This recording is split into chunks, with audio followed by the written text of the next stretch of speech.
This is Gilgrim from with his pitch Hoblin Koblin Goblin Glen. He's from Anaheim, California.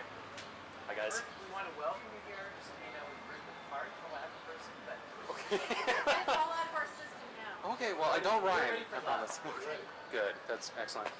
The proper course is Hoblin Koblin Goblin Glen, which is a mouthful. So I think this Goblin Glen is a little bit easier. Basically, it's a story that's almost a children's story, but not really. In the recent years, we've seen an influx of stories from like J.K. Rowling, going back to a rebirth of things from Henson, like Dark Crystal, The Labyrinth, stuff like that. Louder? Sorry. This is kind of the same idea. It's a children's story. It's not really a children's story, but something that is in that market for the family value. It's about two children whose family were very close. The Hoblin family and the Koblin family. Now, these two children, Randolph and Beatrice, end up being transported to a fantasy world, but it's a very dark world, a very mature world full of magic and monsters, and it's really about them trying to get back, but also figuring out what that world is about, what their relationship is about, what it means to be family, what it means to be friends, all those types of things. There's a lot of backstory to it that gets developed chronologically forward. So you start at the beginning, you actually go all the way through, you get to reveal pieces and puzzles of the mystery of how this world and our world are connected, what the two families' relationships are to the world and to each other. Other than that, it's really, really short, so I want to keep it kind of concise. So if you guys have any questions or anything, that'd be cool. I understand the idea, Right. but I'm not sure of the story.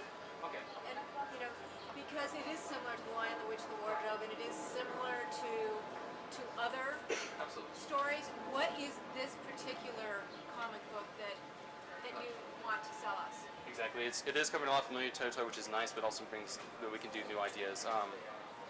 The story is about Randolph specifically trying to bridge a gap that's happening between the family. Randolph and Beatrice were very close childhood friends when they're very little. Growing up at about 13 or 14, there's a rift, and he's trying to bring them back together.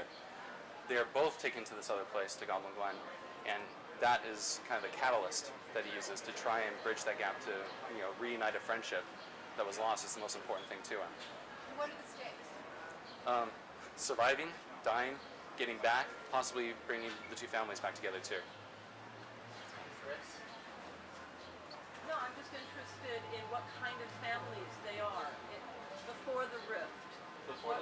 What's your image of how they live? What are they like? They're actually both extraordinarily well off. It has to do with the world of Goblin Glen. Both families actually, the parents, so to speak, adventured in the same place and amassed a lot of wealth before they came back here. So they're very austere, very, very powerful. Randolph's family, his father is missing, which is part of what happens in Goblin Glen, is finding out what happened to him. And the father being missing is the thing that caused the rift between the two families. So, what does Goblin Glen look like? Well, it's a world where the sun actually never truly reaches over the horizon, so it's almost eternal twilight where you can never tell if it's sunrise or sunset. The land itself is basically a large island, smaller than like Australia, but that kind of idea where it's not really a continent, not anything else.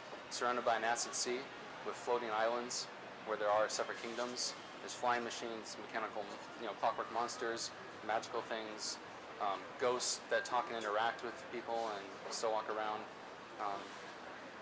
Equal part friendly and unfriendly creatures? Yes, absolutely. The world itself is kind of hazardous. It's not really a forgiving place, but the people within it are. My opinion is that if you're able to change away the parts that are like The Lion, the Witch, and the Wardrobe, because if we published a comic, people would write in and say, no, it's too close. The rest of your story seems kind of interesting, but I think if